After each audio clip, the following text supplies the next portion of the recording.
guys, this is just an update on what's going on in Photo 2. So, in class today being Tuesday the 16th, okay, we went over some still life stuff. Last week in class, we reviewed a little bit of the shutter speed control things, and then we sort of talked about which units we want to do in what order.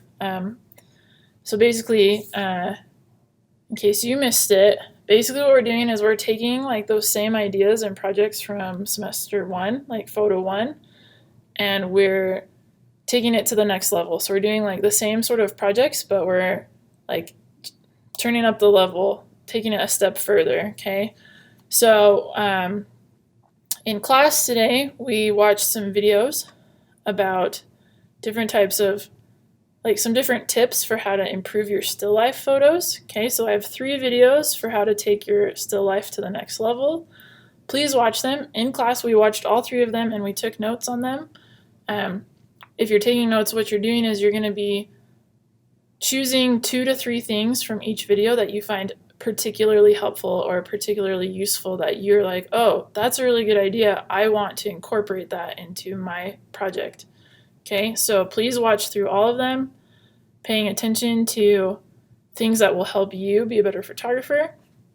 The second half of class, we spent practicing doing some still life, particularly focused on our aperture settings.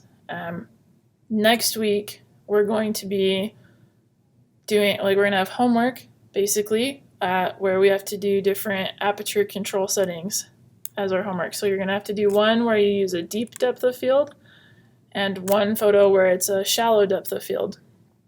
So deep depth of field meaning that your f-stop is a very high number, like f16 or f22 or 32, right? Because the bigger the number is, the more things are in focus, right? A shallow depth of field is where that number is really small, so like a f5, f4.5, f3.5. That means that the amount of stuff that can be sharp is smaller. So we're doing 2 photos, one for a deep depth of field and one for a shallow depth of field. So those are not due yet. They're not even published yet, but be practicing that skill with your manual camera, because that will be homework next week.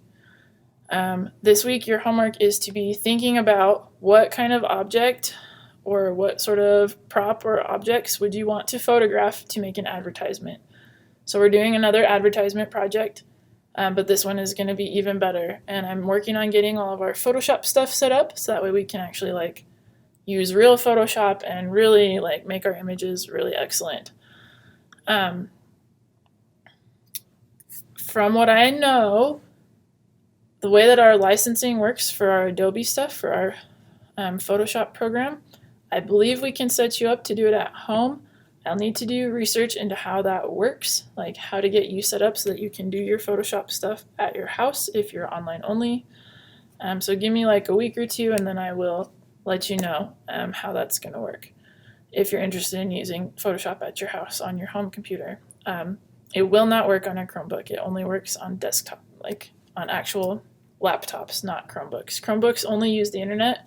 Photoshop requires like an actual computer that has its own hard drive and everything, basically, that can run actual software, not just Google apps. Okay, so yeah, we went through the videos, took some notes, and then we practiced on objects in the classroom.